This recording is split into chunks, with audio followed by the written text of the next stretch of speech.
여러분 안녕하세요. 경희대학교 의료원 후마니타스 안병원장 정상설입니다. 주위에 유방암 환자가 많아졌지요. 환자가 처음 진단을 받으면 굉장히 당황하고 가족들도 어찌할 바를 모릅니다.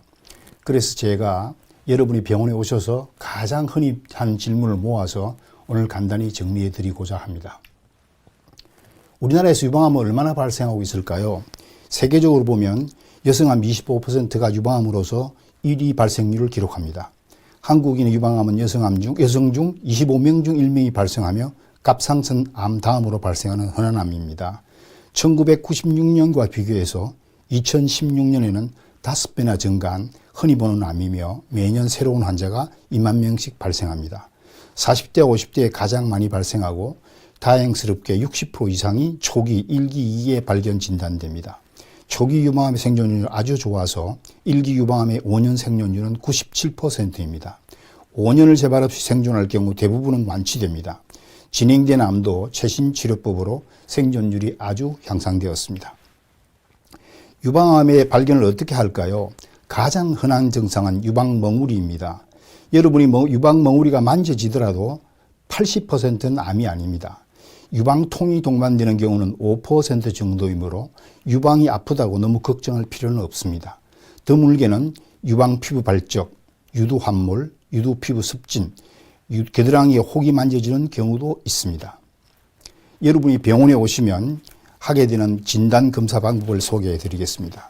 첫째, 엑스선을 이용한 유방 촬영술, 두 번째, 초음파를 이용한 유방 초음파, 세 번째, MRI라고 부르는 유방 자기 공명술이 있습니다. 유방 촬영술에서 암이 의심되는 소견이 나와도 5명 중 1명만 유방암으로 진단되고 반대로 암이 있어도 5명 중 1명은 유방 촬영에 나타나지 않습니다. 유방 촬영은 대개 50대부터 시행하지만 위험 인자가 있는 여성은 30대부터 시작할 수도 있습니다. 우리나라 여성들처럼 유방이 작고 밀도가 치밀한 경우 초음파 검사가 도움이 되며 3차원 유방 촬영술과 함께 MRI 진단이 도움을 주기도 합니다. 유방의 최종 진단은 조직검사로 확인됩니다.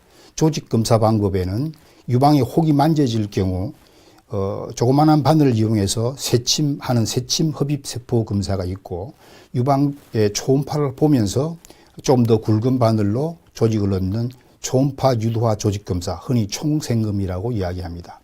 그러나 유방이 초음파에 혹이 보이지 않거나 석회화만 보일 경우 진공보조 흡입 유방생검, 맘모톰이라는 검사를 해서 조직을 얻어서 확인할 수 있고요. 최종적으로는 수술적 방법으로 유방 조직을 얻어서 검사를 할 수 있습니다. 유방암은 기본적으로 100%가 치료되는 비침습성암, 흔히 상피내암이라고 이야기를 합니다. 그것과 계속 진행하는 침습성암으로 나뉠 수 있으며 조직학적으로는 모유가 생성되면 유두로 전달되는 유관과 젖세민 소엽으로 나누어집니다. 그래서 대부분의 암은 80% 암이 유관에서 발생하는 유관암이고 10 내지 15%의 암이 소엽암으로 분류됩니다. 흔히 병원에 오시면 가장 궁금한 게 몇 기냐고 물어보시는데요. 유방암은 0기, 1기, 2기, 3기, 4기로 나뉘는데 암이 유관 혹은 소엽 내에 국한되어 있을 경우를 연기라 하고 수술을 받으면 완치될 수 있습니다.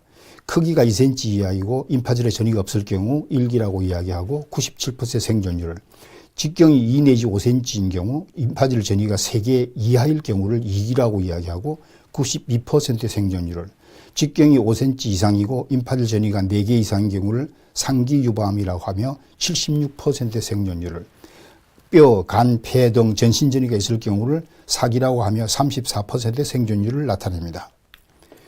유방암에 어떤 수술 방법들이 있을까요? 크게 나누면 유방 절제술과 유방 부분 절제술이 있는데 두 방법에는 사이에는 생존율의 차이가 없습니다. 그러나 각 수술법의 특성을 고려해서 수술 방법을 결정해야 합니다. 유방 절제술은 암종의 크기가 크거나 여러 개의 암이 같은 유방 내에 존재하거나 나이가 많은 유방암의 환자들에게 주로 선택됩니다. 대부분의 경우에는 방사선 치료가 필요 없습니다. 성형 재건술을 통해서 적절한 시기에 모양을 재건할 수 있습니다. 유방 부분 절제술은 방사선 치료와 수술로 거의 반드시 시행되어야 하며 기간은 6주 정도 소요됩니다. 심리적 안정감과 삶의 질이 개선되며 수술 전 항암 치료로 암의 크기를 줄여서 부분 절제술을 시행할 수 있습니다. 임파선의 전이 상태는 항암제동 보조요법 결정 시 중요한 지표가 됩니다. 이를 위해서 겨드랑이 임파선 전절제술을 시행할 경우 20 내지 30% 환자에서 부종등 합병증이 발생할 수 있습니다. 유방암의 전이가 진행될 때 주로 감시 임파절로 가기 때문에 유방암에서 가장 가까운 임파선, 소위 말하는 감시 임파절을 1개 내지 3개 검사하면 전체 임파선의 상태를 파악할 수 있습니다. 즉 감시 임파절에 암 전이가 없으면 거의 대부분 겨드랑이 임파선에 전이가 없습니다. 최근 연구에 의하면 감시 임파절에서 암세포가 없거나 1개 내지 2개까지 암 전이가 있어도 임파선 절제술을 시행하지 않고 방사선 치료만 진행하면 됩니다. 여기 사진에 보시는 것처럼 색소를 주입하거나 방사선을 쪼아서 검사를 하는데 비교적 쉽게 푸른색의 감시 임파절을 발견할 수 있습니다. 유방의 표적 치료에 대해서 말씀드리겠습니다. 첫째는 호르몬 수용체라는 표적이 있고요. 두 번째는 헐트 유전 단백질 표적이 있습니다. 약 60% 유방암 환자에서 유방 호르몬 수용체, 즉 에스트로겐 혹은 프로제스테론 수용체가 존재하는데 이들은 호르몬과 결합하여 암세포 증식 신호를 보냅니다. 호르몬 수용체가 양성인 경우 항호르몬 제제를 치료하면 효과가 있습니다. 대개 복용 기간은 5 내지 10년이며 타목스펜을 계속 사용할 수도 있고 타목스펜 5년 복용 후 아로마테이즈 억제제를 5년 더 복용할 수도 있습니다. 여기 그림에 보시는 것처럼 여성 호르몬이 호르몬 수용체와 결합하면 암세포를 증식시키는데 여성 호르몬 억제제를 투여하면 1000배 가까운 기능으로 미리 호르몬 수용체와 결합하기 때문에 암세포 성장을 억제하게 되는 것입니다. 호르몬 수용체와 헐트 유전자 검사가 모두 음성일 경우를 흔히 3중 음성 유방암이라고 하고 이들은 암세포가 조금 더 빨리 자라고 전이를 잘하여 예후가 좋지 않을 수도 있습니다. 수술 후 보조요법을 살펴보면 수술을 만으로 치료할 경우도 있고 수술 후 재발이 좀 위험이 높을 경우에 보조요법을 시행합니다. 항암 치료는 대개 4번 내지 8번 시행하며 3 내지 6개월 소요됩니다. 호르몬요법은 수용체가 양성일 경우에 5년 내지 10년 동안 사용됩니다. 표적치료제는 헐트 유전자가 양성일 경우 1년 동안 투여합니다. 호르몬요법에 대해서 말씀드리겠습니다. 흔히 쓰는 호르몬요법제 중에 첫째 타목스펜, 둘째로는 졸라덱스, 셋째 아로마테이스 억제제 등이 있는데요. 타목스펜은 유방세포에 있는 에스트로겐이 암세포를 증식시키지 못하게 방해합니다. 타목스펜은 폐경기 전후 모든 환자들에게 사용할 수 있습니다. 암의 재발률을 50% 감소시키는 것으로 보고되고 있고 우리가 그러나 흔히 쓰는 항우울제 대부분이 타목스펜의 약효를 약화시키므로 사용할 때는 반드시 주의하셔야 됩니다. 최소 5년 이상 복용해야 하며 5년 복용 후 아로마테이즈 억제제를 몇 년 더 치료할 수도 있습니다. 부작용으로는 혈전, 체중 증가, 질 분비물 증가, 자궁 내막 암 등이 있으나 아주 드물게 발생할 수 있습니다. 졸라덱스는 머릿속에 있는 뇌하수체에서 황체 형성 호르몬을 막아 배란을 억제하고 에스트로겐 합성을 억제합니다. 폐경전 환자는 호르몬 수용체가 양성일 경우 항암제와 유사한 효과를 보이고 독성이 적습니다. 단독 혹은 타목스펜과 함께 2년 동안 피하 주사로 투여됩니다. 아로마테이즈 억제제에 대해서 말씀드리겠습니다. 에스트로겐은 난소와 부신 피질에서 생성되는데 아로마테이즈 억제제는 부신 피질에서 에스트로겐이 생성 못하게 억제하는 것입니다.